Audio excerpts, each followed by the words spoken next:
Hey everyone, Spider-Man 1991 here with a video about the Deadpool movie.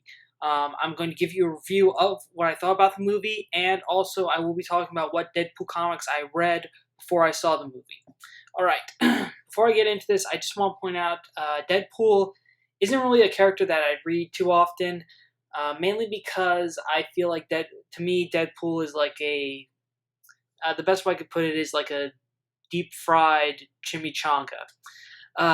Meaning that he's good every once in a while, but if I constantly if I constantly binge read Deadpool, or if I read it too much, I'll get sick of it. I mean, I'm not saying Deadpool's a bad character. He's funny. He is enjoyable, but I personally just prefer that character in smaller doses. I mean, everyone kind of has some characters or TV shows or something like that they think is enjoyable, but only in like small courses and stuff. So, you know, let's get into the movie. It came out came out this weekend, just in time for Valentine's Day. So if if you saw that for Valentine's Day, good for you. But in all honesty, it was a very good movie. I enjoyed it very much. It's pretty much the opposite of what we got in X-Men Origins Wolverine, because, of course, everyone when it was first announced that Ryan Reynolds was going to be playing Wade Wilson in that movie, everyone was excited, but then we got Barakapool and everyone rioted. Now we've got a real Deadpool movie. We've got Ryan Reynolds portraying the character the way he was meant to be portrayed. T.J. Miller, who's the director, also played the character Weasel. In both roles, directing the movie and playing Weasel was very, very nice. I mean, Reynolds as Deadpool was like the most enjoyable part, but I would say that T.J. Miller was like definitely a close second. Yeah, I had a lot of fun. The movie, it was very funny. Basically, the plot of Deadpool the movie is that we see his origin, his real origin, by the way. And of course, you can debate like whether or not what's canon anymore, since Days of Futures Past basically altered the timeline of the X-Men movies. But who cares? Anyways, the movie it's very hilarious. It is the plot's basically Deadpool. Wade Wilson has cancer. He meets a woman named Vanessa, and eventually, though, he goes through an experiment to try to cure his cancer, but really, it's sort of a splinter cell of the Weapon X program, and they're trying to create mutants, and they're able to mutate Wade and give him a healing factor. However, it pretty much pushes pushes cancer to the limit where now he can heal and from any injury, and he's nearly immortal, except he looks completely fucked up. He is. I think the best way is what Weasel said in the movie. You look like Freddy Krueger fucked a topographical map of Utah. That's the best way I think I could describe Deadpool's appearance.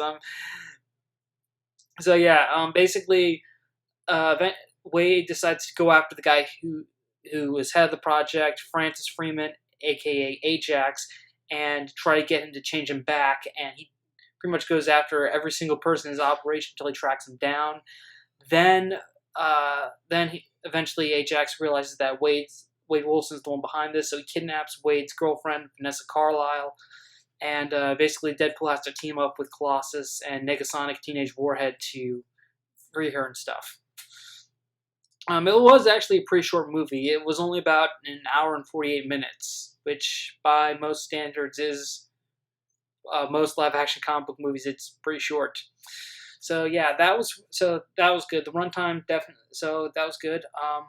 But yeah, overall, I think they definitely nailed everything right with Deadpool. And the entire movie felt like an issue of Deadpool written by Joe Kelly.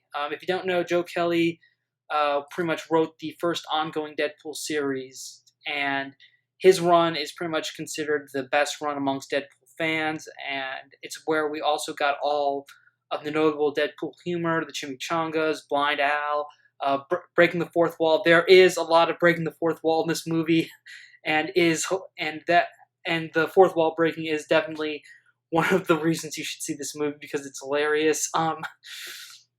So yeah, overall, I would say that this is a fantastic movie. It's very well done. Definitely, everyone knew what they were doing.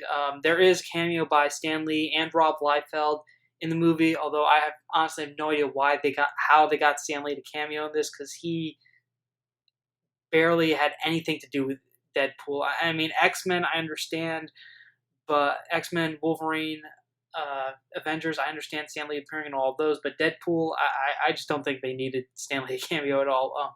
But overall, the movie is great, fantastic. I cannot wait for.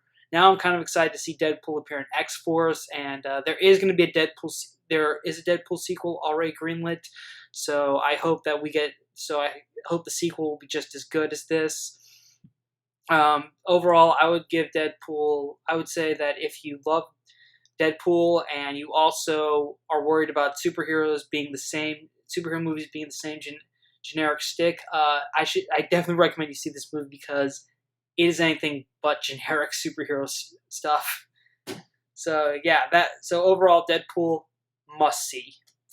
Okay, so that's what I thought of the movie. Now I'm going to talk about the Deadpool comics I read, sort of leading up to the movie.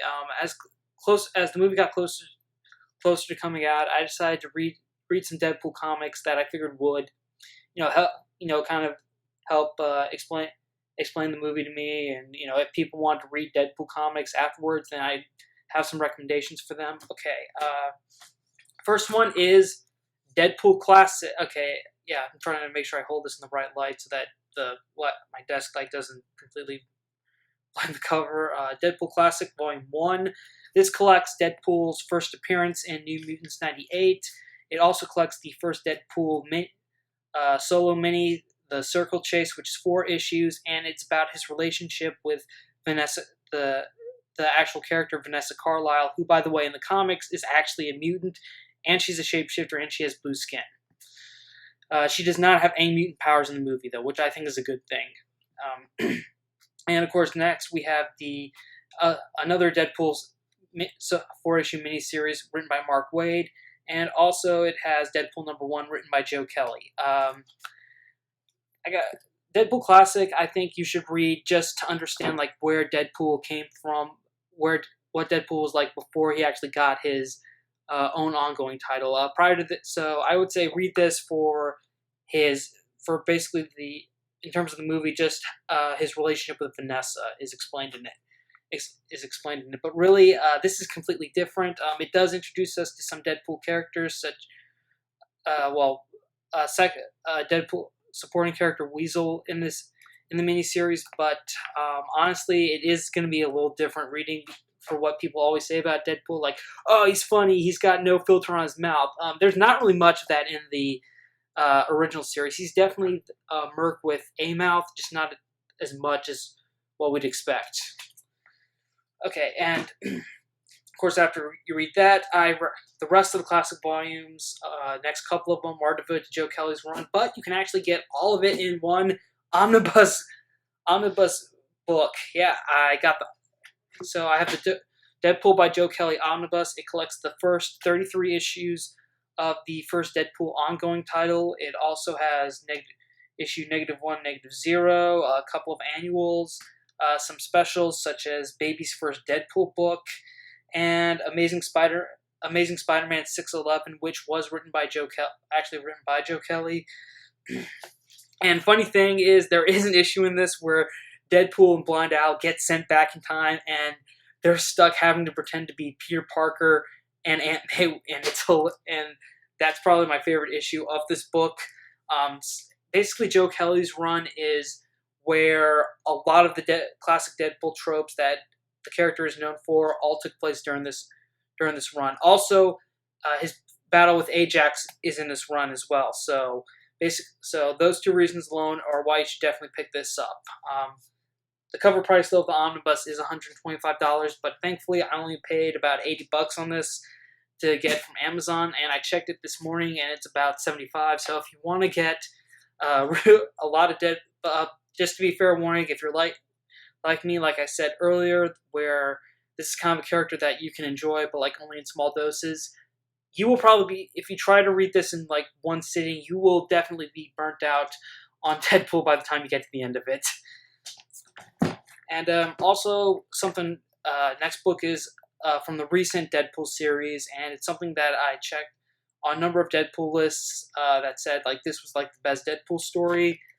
Deadpool, the Good, the Bad, and the Ugly. This is a team up with Deadpool as he teams up with Wolverine and Captain America to deal with another faction of experiments done by the Weapon Plus program, where they apparently tried to replicate some X-Men's powers amongst some citizens in another country, and it turned out terrible for them. And also, we learned Deadpool has a daughter in this story arc. So definitely, and to be honest, it was actually pretty good. Yeah, there is the classic Deadpool humor, but it also has, some sort of depth moments, such as when Deadpool witnesses all the experiments that are being done on these victims, and when he finds out that he has a daughter and that they know about his daughter, he kind of gets serious for a moment. But honestly, I can understand why a lot of people did put this on number one on their favorite Deadpool story lists. Okay, so that's it for me. Thank you for watching this video. Check out my other videos if you want to hear me talk more about comic books. I'll probably try to have another review out maybe by next week or so. I'll be sure to let you guys know. If you're still subscribed to me, thank you for sticking with me. I know I haven't posted video in a while, so thank you for that. New subscribers, thank you again for watching. I'm Spider-Man 1991 saying, see you later.